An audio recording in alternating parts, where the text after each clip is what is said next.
Hello, hello, and welcome to another episode of Deep Diving into Anxiety. Today, I'm continuing our discussion about how we can make our brain a little bit more resistant to anxiety. And I've already talked about awareness and mindfulness. Those are very important, and you can't have mindfulness without awareness, and vice versa. Both are really important, and acceptance. And that's what I'm going to go into today, because that really goes hand in hand. And it's not a great idea to be mindful without acceptance. So definitely an important episode if you use mindfulness. This is really important because anxiety isn't the problem. We think it's the problem, and that's why we want to try to get rid of it, but it's not anxiety that's the problem. We need to have anxiety, right? Otherwise we would constantly be in danger. It's how we respond to that anxiety. That's the problem. So we need to have anxiety, but it's only adaptive when we know how to respond to it. And when we know, okay, this is something that we need to be nervous about. You know, I'm walking down a street in the middle of the night, down a dark alley, and there's a guy wearing a balaclava coming towards me. I should be a little bit anxious, right? So now I'm going to be on my guard just in case. We need to be able to respond to it effectively at the right time. So now most of the time, anxiety, it wants us to avoid danger. It's always looking out, avoiding danger. And most of the time, unfortunately, there isn't really danger there. And so we end up falling into this experiential avoidance where we're going to do whatever we can to avoid anything that's going to make us feel anxious. We don't like the feelings. We don't like the thoughts. So we're going to do anything to avoid those feelings and thoughts and situations that might make us feel that way as well. But unfortunately, that avoidance, it only makes anxiety, depression, emotion dysregulation, all of those emotions worse. Whenever we try to suppress our emotions, we're elevating our sympathetic arousal, and we're becoming even more reactive to things that are going on to us. In any emotional trigger, we're just so reactive when we're over aroused. And so then we're going to experience, of course, more distress. And the more we push, we hear that saying, what you resist persists. And we also see more rebound. So what that means is, even though you might have calmed down, you're probably going to see this rebound effect where we're actually feeling more anxiety later with rumination. Now we're ruminate, even though there isn't even anything anxiety provoking happening. Same thing too with pain. If we try to distract ourselves or suppress our thoughts and our feelings or pain, we feel that pain more. Pain recovery is slower, and we believe, guess what, that we can't handle it. And so it also affects our self-efficacy. And that's exactly what anxiety is. Remember, I can't handle it. Unfortunately, so many people try to suppress their anxious feelings, and especially a lot of our kids and teenagers, they try to suppress those. It becomes a default sort of response.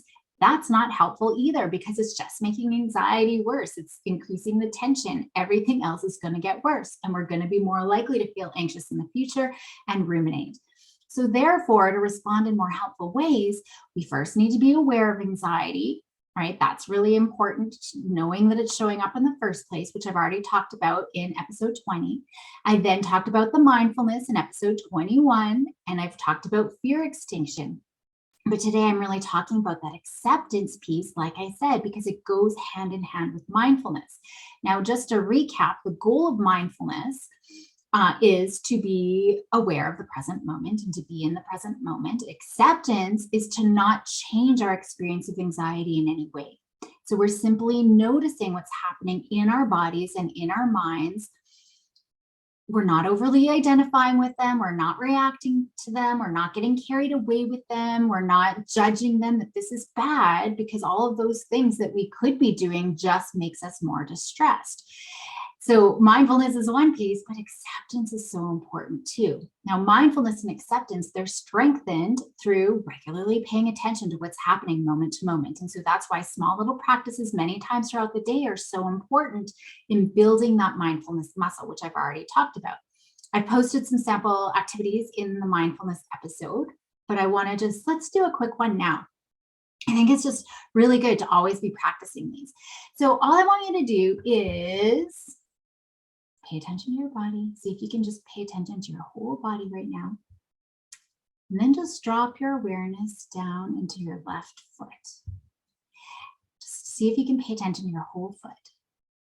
And now I want you just to pay attention just to the top of your foot. What can you feel? And label that. You can picture it in your head if you want, but label it. Like right now, I kind of feel tingling. And then take a moment and feel the bottom of your foot. What do you feel on the bottom of your foot? I'm freezing cold right now, so my feet feel cold. So the bottom is definitely tingling, definitely cold. Now bring your awareness to your toes, to your big toe. What do you feel? Again, I feel coolness and tingling. What about your baby toe? So just dropping in, lots of little moments. It doesn't need to take very long, just dropping in and feeling what your body feels like. Mindfulness, it's bringing that awareness to our moment by moment experiences. And a lot of it's just what's happening in our body, but it could also be what's happening in your senses, right? Just noticing right now, what are your predominant senses? Hearing for me, hearing, feeling. So just whatever takes over in the moment. It could be anything like that. Acceptance is just that, accepting and even welcoming whatever those experiences are without trying to change them or getting caught up in the story of it. What is it that I'm experiencing? And scientifically, objectively, simply labeling it. It's important to be very objective because our brain wants to go to good and bad. My left shoulder is tight, right? I can feel it tensing. It's not, oh my gosh, I'm in so much pain. How can I live like this for the rest of my life? My life is over because I'm in so much pain. It's easy to get caught up in those stories, especially if you have chronic pain. But that's the story that we get caught up in. The fact of it is, the objective matter is my left shoulder is really tight. Right? Or actually, I've got shingles right now. So admittedly, sitting here is quite painful. And I feel like stabbing all over my backside as I'm sitting here. So I'm just on the tip of my chair and in my lower hip. Like it just feels like a stabby, but I'm not getting carried away in the story. I've got work to do. I want to do my podcast. There's things that I still need to do. I'm not trying to ignore it and suppress it. I'm actually sitting it. Right before I came on here, I was sitting with it and feeling it and labeling it objectively. So it's all about how we're responding to our experiences. So the emphasis here, it's changing our relationship to those internal experiences, rather, whether they're the feelings or the thoughts, rather than trying to change them. If we're in pain, we sit with it and we feel it on purpose without that story or without trying to take painkillers to make it go away. We're exploring it with curiosity. Like, what does this feel like? Is it stabbing? Is it tense? Is it pressure? We're really trying to get as specific with it as possible. Now, I just want to say quickly that we can't have mindfulness, I've kind of been alluding to this, on its own. We can't just be mindful without the acceptance piece. They have to go hand in hand, because people who are mindful, and I mean, I hear it all the time, almost all of especially my teenagers and young adults, they're like, Caroline, I am very aware of my anxiety. I don't need to bring any more mindfulness to my anxiety because I'm very aware, or I'm very aware of my pain, or I'm very aware of everything that's going on, right? But the problem is they can be aware and they can be mindful, but they're not accepting. And so if they're mindful of it and they're not accepting it, then they're judging it. And that's going to worsen the anxiety because now they're caught up in the story of it. So that's why acceptance is so critical, because when people don't accept their experiences, they're now going to avoid those experiences, right? And they're going to create this vicious cycle of trying to control it, avoid it. Impossible to do. It just makes anxiety stronger. That's exactly what anxiety wants us to do. So trying to suppress those experiences actually only increases those unwanted feelings, increases those thoughts. Remember, there's this ironic processing in the brain. If you've heard me talk about that before, as soon as I say, don't think of an elephant, whatever you do, don't think of an elephant, where does your brain go? Exactly to where I said not to. That must be really important. Why should I should really be thinking of an elephant, right? That's where our brain goes. However, when we can accept our experiences as they are without judging them, I'm not judging my shingles, as painful as they are. I'm not trying to control them. I'm not trying to change them. I'm not trying to avoid them. I'm accepting it. And we will find that that anxiety actually subsides. And the pain for me as I'm talking is far less than it was when I first started doing this episode. That's not our goal, though. Remember, we don't want to try to force it. It should never be forcing, and then we're not being mindful. So it's just willing to stay in contact with whatever the experiences are, even if they're uncomfortable. And I love the quicksand analogy, where, we'd likely want, if you've heard me, sorry, I'm always saying those same stories over and over again, but I think that they're really good analogies. But with quicksand, we probably want as little of us touching that quicksand, right? Because we're just like, we would think that we'd get sucked in more. I think all of us now know we don't want to struggle, because the more we try to struggle and get out of it and avoid it, we're just going to sink even faster into it. But what we actually have to do is make full body contact, the very opposite thing that we want to do. Nobody wants to make full body contact with quicksand, because we'll probably just assume that we'll sink in. But we need to be able to, spread our arms back and lay back into it, full body contact, because then our feet get unstuck. We get unstuck, we can roll out of it. And that's sort of what we need to do, right? Again, we're not trying to force anything. We're not trying to make anything happen. Force acceptance, right? With the secret goal of trying to reduce that anxiety, trying to reduce that discomfort, because that's not acceptance. If that's our goal, that's not acceptance. It's being able to be there regardless of how bad the anxiety is or how bad the discomfort is. I'm accepting it for what it is. Because if we aren't really accepting it, we're trying to, okay, I just got to accept it. I just got to be mindful, because then that's going to help me feel less anxious. No, because we're still secretly judging that experience as bad, right? And that it needs to go away. And then I can't feel this discomfort. So to be truly accepting, we have to simply be with our experiences, no matter what happens, no matter what they are, whether or not they get more severe, or if they get better, it doesn't matter. So mindfulness and acceptance, that helps us to change our awareness and our relationship to that anxiety, because our prefrontal cortex, it can now see the full picture. And remember, the amygdala likes to cut off that prefrontal cortex and only give it a tiny little sliver of information. But now when we're mindful and accepting, our prefrontal cortex can take in all of the information. It can see the big picture, and now it can do its job. And its job is to calm the amygdala, to rationalize, to be like, see, little amygdala, don't worry right now. Thanks for doing your job, but it's okay. We've got this under control. So being open to our experiences, that helps us see anxiety for what it is. It's a passing feeling. It's a passing thought. It's just a thought. It's not reality. We also recognize that anxiety is a normal human experience, and we can stop beating ourselves up thinking that we shouldn't be anxious. It is what it is. So even though we might have the exact same experiences of others, and I know I've talked about this before too, two people might have social anxiety, but it might look very different from one person to the next. But people who practice this acceptance piece, they tend to experience less intense fear. Obviously less catastrophic thinking, because they're out of their thinking brain, than people who don't use acceptance. So even though they might have the exact same severity, people who do incorporate the acceptance don't feel the same level of intensity with their anxiety, and they don't get caught up in it as easily. And we actually see a lot better persistence. And so you think of our anxious kiddos who give up the minute things get challenging, the minute things start getting difficult for them. As soon as they start incorporating that acceptance, they're more persistent, because they know they can handle it. The exact opposite of what anxiety wants us to believe. I can handle it. I know that this is temporary. I know what's happening, right? It is what it is. I'm just going to ride this wave of my panic attack. So again, we see anxiety for what it is. In this case, it's tolerable. It's not only tolerable, I can manage it, but it's gonna pass.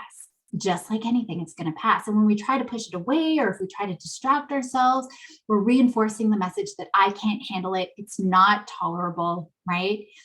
But with acceptance, we can see, I can handle this, and I've got it, and I can manage. So acceptance, it's really important too. I talk a lot about dials. We've got these two dials that I talk a lot about in my anxiety compass training, but also with my clients. One is the anxiety dial. We have absolutely zero control over how far it's turned up, how strong it is, how frequent it is, how intense it is, we have no control over that anxiety dial as much as we'd like to have control.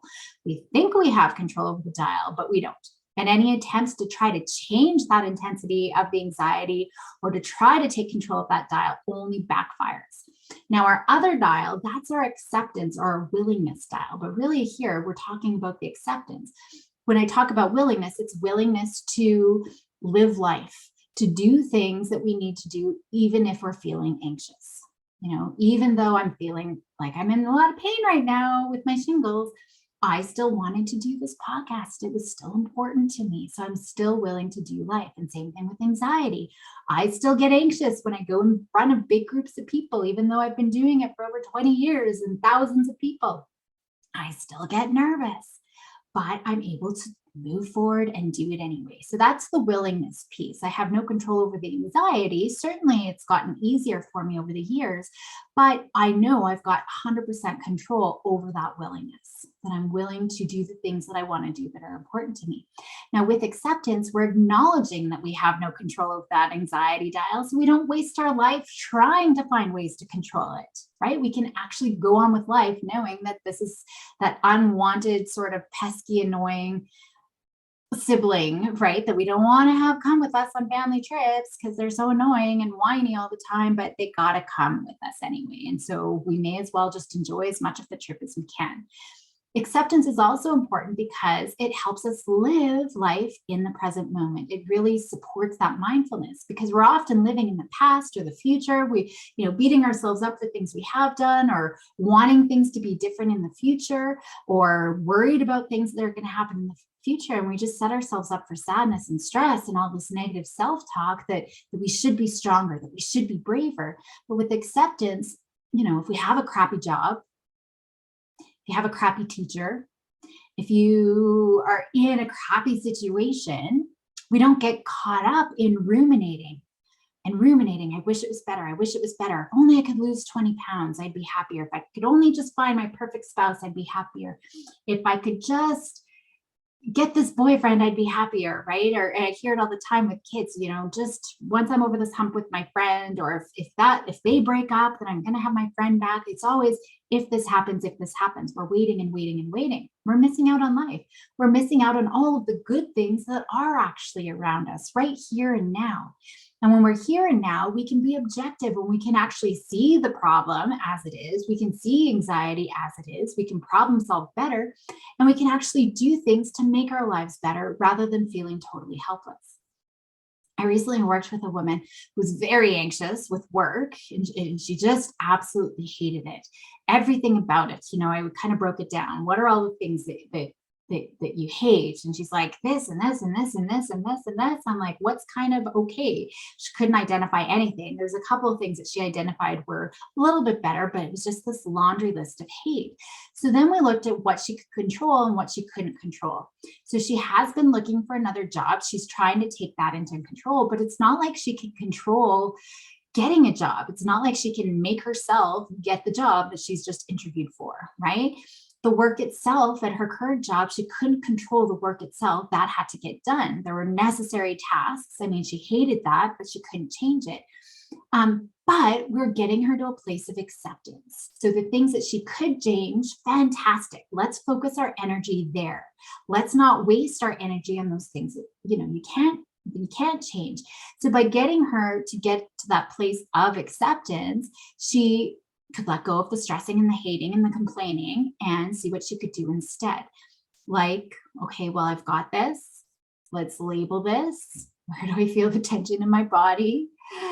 But what can I do within this? So maybe she could listen to a podcast or music. A lot of it was just like mindless. She didn't even have to think. So she could do something like listen to a podcast as she did it. The work was what it was. And as soon as she could see that, and letting go of that piece, she could move forward and actually enjoy her work. And then she had the energy to do that work, because stressing, that uses up a lot of our energy, and it's exhausting because she's spending all of that energy avoiding things and complaining about things and procrastinating and then getting stressed because now she's got all of this work on her plate. And guess what? When we were focusing on that acceptance piece with work and looking at what she could control and what she couldn't control, her relationships improved as well, not just with her coworkers, but also with her family and her spouse, because now she's not spending all of that time sitting in frustration and getting exhausted and feeling all this anxiety and stress and bringing that into her relationships, because that was just making her snippy and way more negative and just tired, not wanting to hang out. It's just, becoming a bummer to be around. When we accept, we don't see that same sort of rebound effect, where we see it when we try to distract ourselves, but it's still looming. You can go and watch TV, but that anxiety and stress is still looming underneath. It's still bubbling up. And when we try to distract ourselves, I mean, there's so many strategies out there that I see people use and try to just distract ourselves, shift our focus. We're not actually resolving things, right? So they're always going to creep back up the very next time a trigger comes up. We're not actually doing anything or resolving anything. But when we can acknowledge and accept our feelings and acknowledge and accept the stress or the situation, we can move on and not get stuck with them. And over time, we might even get to a place of rolling our eyes and being like, oh my gosh, there's that whole my life sucks story again. Or, oh my gosh, I hate my work story. There's that annoying coworker. That's where we want to get to. And kids actually really buy into that as well, right? Just thinking of the annoying kid or the mean kid, we can roll our eyes. Oh, there's that story again, not getting stuck with them. So acceptance, it really helps us just relax into reality. And it helps us appreciate everything going on around us. We are almost just more grateful anyways without having to do anything extra. We're more likely to take on new challenges and persist with challenges, and we're going to meet new people, and we're going to build our resilience, all of the things that we want our kiddos to be able to learn and to do. When we're unwilling, that's when we stay stuck in our anxiety and our stress, and we're struggling with anxiety for the rest of our lives until we're able to come to terms with it. I love talking about Viktor Frankl, actually. I love his story. So if you don't know Viktor Frankl, he was a Holocaust survivor. And I mean, you can only imagine what he went through. All of his family was tortured and murdered. He was tortured. He was beaten, starvation. Everyone's dying around him. It was really hard to see. And it was funny because he talks about it was the optimists who died first, the people who were like, today's the day. Today's the day the war is going to be over and we're going to be saved. He wasn't an optimist. He was a realist. He accepted the situation. And that's where he found, that's what saved him, was coming to the place of acceptance. This is what it is. I have no control over it.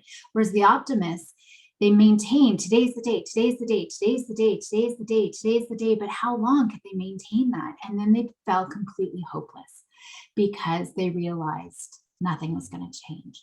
But Viktor Frankl, he learned to accept it. He saw that he didn't have control over whether or not he was being tortured. He had no control over whether people around him were going to be killed or whether he was going to have a meal, right? Or what was going to happen. He had no control over that. But he did know he had control over how he responded to his environment, how he responded to his captors. And so he maintained that assertiveness over his own mind and that acceptance piece that this is what it is, and dropping into the body and being mindful and being in the moment and being able to respond in helpful ways. And that's ultimately what helped him survive. Also, sometimes that can be hard for people to relate to. Improv. And I do a lot of improv, especially I've got some teenagers who love doing that kind of stuff. Improv is all about acceptance. So even if you think your partner's ideas or other people in your troop's ideas are terrible, it's all about yes, let's. You're not allowed to say no. You're not allowed to block anything that they suggest. Even if it's ridiculous, it's like, yes, let's, we're going to do it. So what ends up happening, it keeps things moving forward. The minute anybody says no, they get stuck, and guess what? The scene falls flat. It's over. They're booed off the stage, right? But when we say yes and, yes and, yes and, yes and, even though it's a really dumb idea, yes, let's do it anyway, it keeps us moving forward, right? And in reality, that makes us more powerful, we're more empowered, and we're able to manage life no matter what it throws. Yes, this really terrible thing happened, and I'm still moving forward. So as part of acceptance, it's really helpful to expect anxiety to show up. with Viktor Frankl, he just knew one day to the next that some horrible captor was going to come and try to torture him.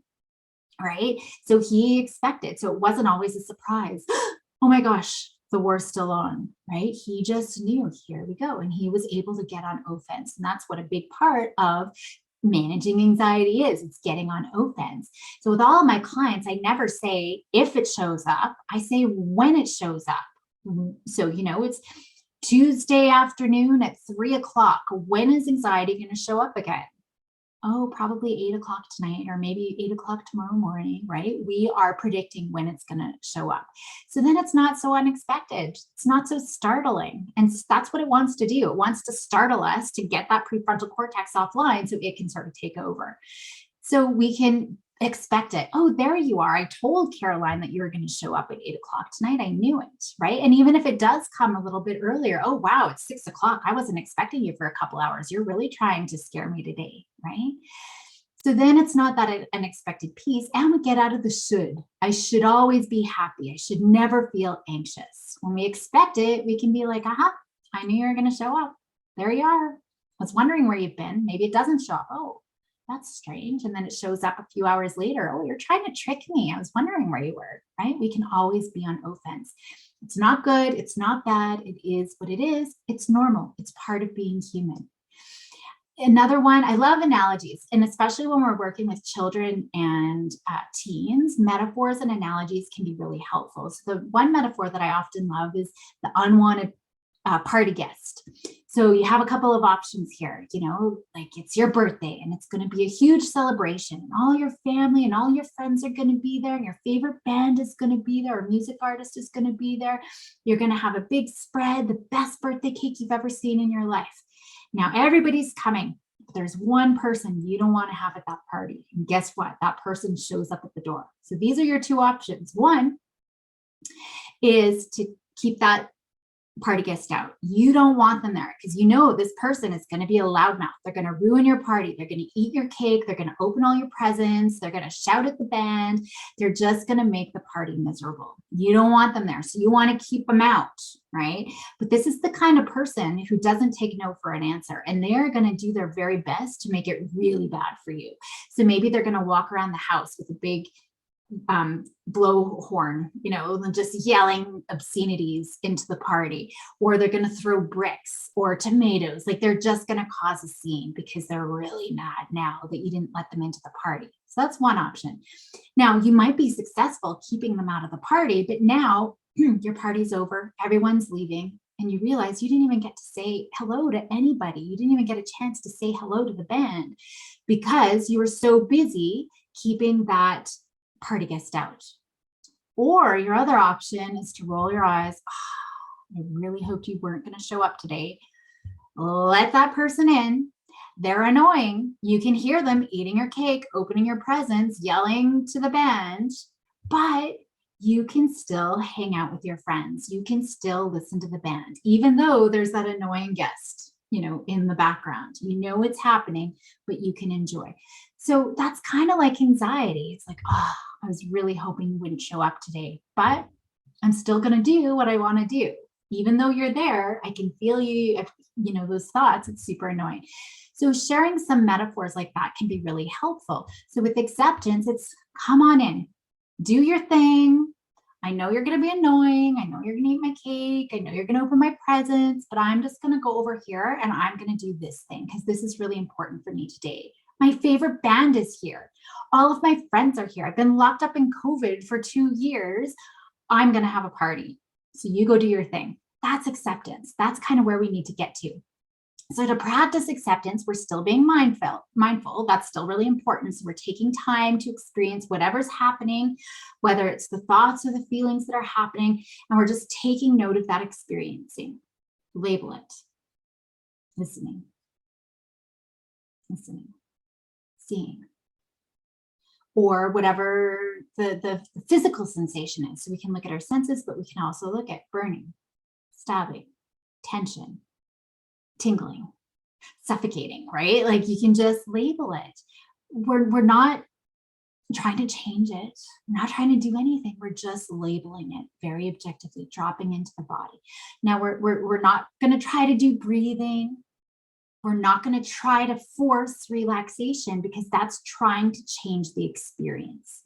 And that's why that's a common trap that we often fall into, is just trying to breathe, but it's never resolving the underlying problem. It's just another distraction. Yes, breathing is important, absolutely, but when used correctly at the right time and with the right purpose. If we're trying to force ourselves to relax, that's not going to help. That's not going to resolve the underlying sort of habit loop that we're caught in. So we're simply noticing, not doing anything other than acknowledging and labeling that experience that comes from moment to moment. Now, it's not a passive approach either, right? It's not that we're just sitting there in pain passively as a victim. We can do things like, there you are, anxiety. Come in, let's have a cup of tea.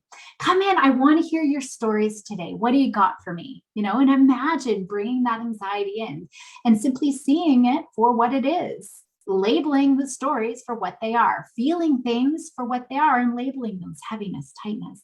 So when something comes up, simply labeling it with one word. My heart is beating. Right? And you can do it. It doesn't even have to be within anxiety. I would tell clients many times throughout the day, we want to be able to just drop in your body. How's your right elbow doing today? How are your teeth doing? How are your eyebrows doing? Just check in so that when something comes up, hey, my heart's beating. Okay, I can feel some pressure on my heart. Not, oh my gosh, my heart is up to 130. Oh my gosh, the pressure is so bad. Oh my gosh, I'm having a heart attack and die. I'm going to die. No. We don't need the story. That's not acceptance. We're labeling it without the story. So let's do another quick practice. I find that practicing is always so good. So for the next few seconds, I just want you to simply note, this is just what I was talking about earlier, whatever sense is most predominant for you. So if you're by a window, like I always sit right by a window. So if a bird catches my eye, I actually have a bunch that they must nest right on my rooftop here. I would notice, seeing. I can hear the hum of my computer, listening, right? So just whatever catches your eye, whatever catches your hearing, if you can feel something, in your body that's feeling. So if you feel a stabbiness in your lower back, like I am right now, if that, thought pops up, oh my gosh, I hurt so bad. No, it's just okay. Stabbing, feeling really is even better. So simply noting to yourself what sense takes over in your predominant experience. So just take a couple more seconds. Whatever sense comes up, and just labeling it. And if it's thinking, it can be thinking too.